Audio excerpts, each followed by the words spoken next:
When people talk about personalisation in direct mail, they often mean putting someone's name on the top of the letter. But for me, that's not personalisation.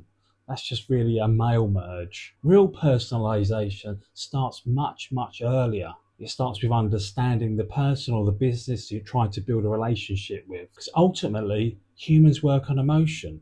Some emotions are good, some are bad.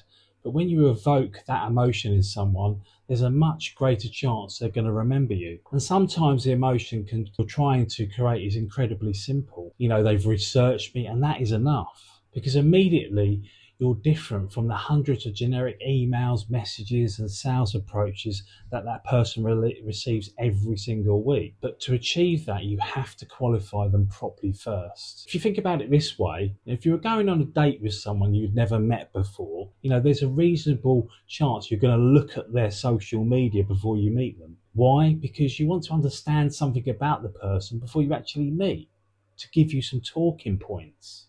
And business development isn't that different. Before I make contact with a business, I want to really understand them. I'd look for talking points, I'd look for competitors, I'd look for problems where the product or service could generally provide that solution. More importantly, if there wasn't any alignment, I just wouldn't send anything. It's a major part of personalisation that gets forgotten. Research isn't the only thing there to tell you what to say. It's there to tell you whether or not you should actually say anything at all. And then there's the letter itself.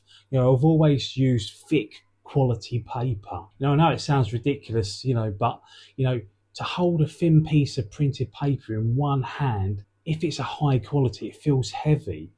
And that's so important. The feel is different. One feels really disposable. The other feels really important. And also I'd properly print the person's name on the envelope. I'd never write anything. So that before they've even read the letter, I'm trying to create a perception that some effort has really gone into this. Then I want that personalisation to appear really, really early, usually in the first paragraph.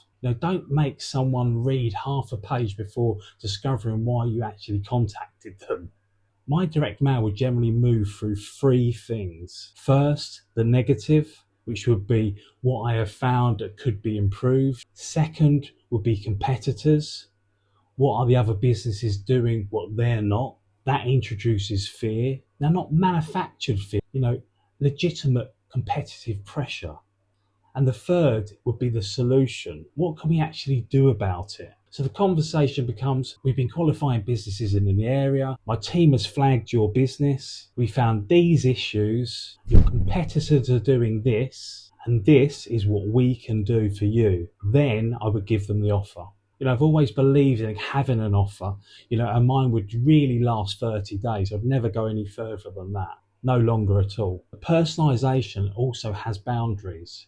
Researching somebody's business is one thing, but then talking about their family, where they've been for dinner, or irrelevant details for their private life are completely different.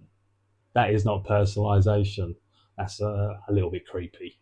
Personalisation isn't all about proving how much you know. It's about showing that you cared enough to understand. And AI has completely changed how quickly we can do this.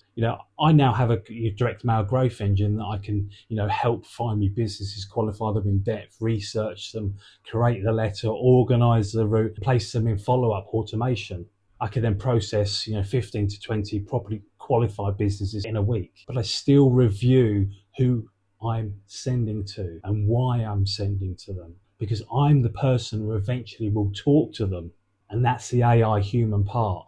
AI gives me a deeper insight and removes a huge amount of mundane work. But I make the decisions and I do the selling. Because if AI does all the research and writes everything and understands the prospect, it's actually the human eventually speaks to them and tries to understand nothing. You've then destroyed the relationship at that exact moment.